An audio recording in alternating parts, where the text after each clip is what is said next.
This is to get your heart going a little bit faster and keep you going. So what we need to do is to get you up from your seat to start with. So first of all, that hip walk to the front third of your chair. Bring your heels back, but they're still flat on the floor and they are at least hip width apart. Hands can be on the front of your chair, on your knees or in front, and you power up. Make it one movement. So it's nose over knees and power up. Lift your heels if you feel a little bit lightheaded. Come around the back of your chair and march on the spot. Tom, let's have your feet moving to start with.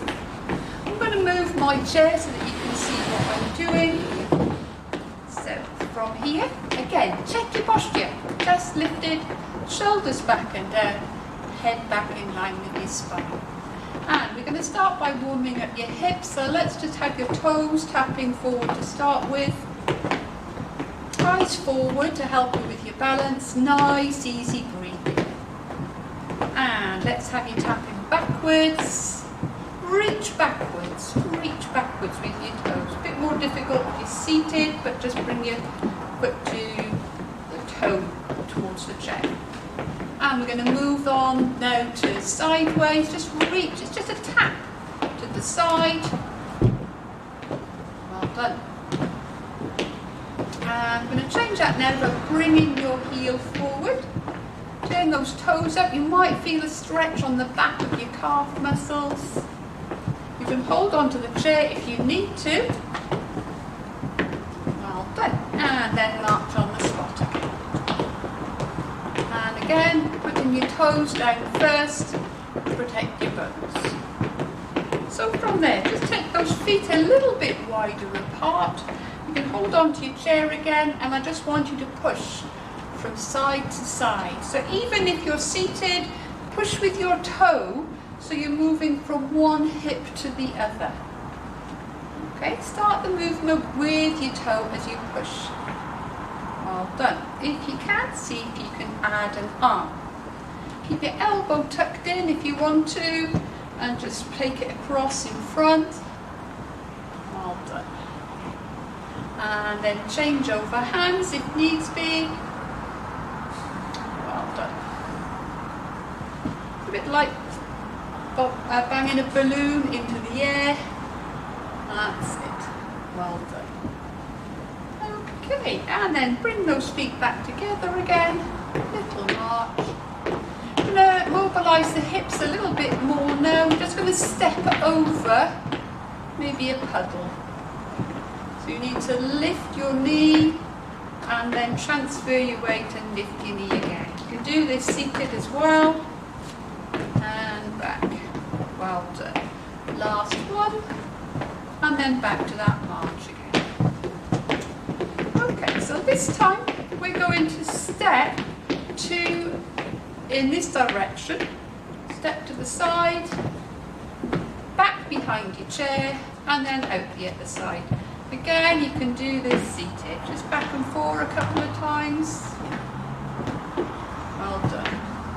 So this might help you to move along a counter in the kitchen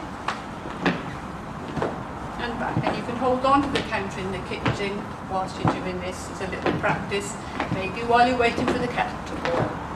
And then back to a march again. You can add an arm this time. You can hold on with the one, and then you can change over arms, and the same with the other one. From there, I'd like you to just come back to a little march, hold on with two hands. Now we're going to step in this direction, just a small step. So you're going to step diagonally forward as if you're doing a little lunge. You might want to reach to put something on the table or to collect something. You don't actually have to put your hand out, you can just think about your balance whilst you're doing that. Let's do one more. We don't want your legs to get too tired. And then back to a little march. Little tiny steps over to the other side of your chair. Exactly the same. on the other side. Okay, diagonally forward. Put your weight on this front leg. As you get stronger, you can actually bend the front leg a little bit more, allow the heel off your back leg.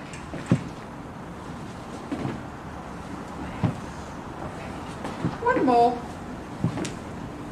Okay, and then back to a lunge. Okay, from there, holding on to your chair, we are going to just do some little knee bends by pushing your bottom backwards and keeping these knees behind the chair. If you're seated, I want you to put your thumbs on the side of the chair. Let's just carry on with those, Erin. And I want you just to lift your bottom up a little bit off the chair, as if you're going to come up, but you're not. Okay, that's it. 2 more. Well done. And back to a lunge. Okay, from there, we're going to reach upwards. So you're going to come up onto your toes. So feet hip width apart, you're going to reach up. Now you don't have to reach up. I really want you to concentrate on coming up, pushing up through your toes. If you want to hold on to your chair, you can do. Well done, Tom, lifting those heels at the same time. And we'll do one more. Well done. And back to a lunge. That's the end of the sort of endurance part. You could do this for longer as you get fitter. Thank you.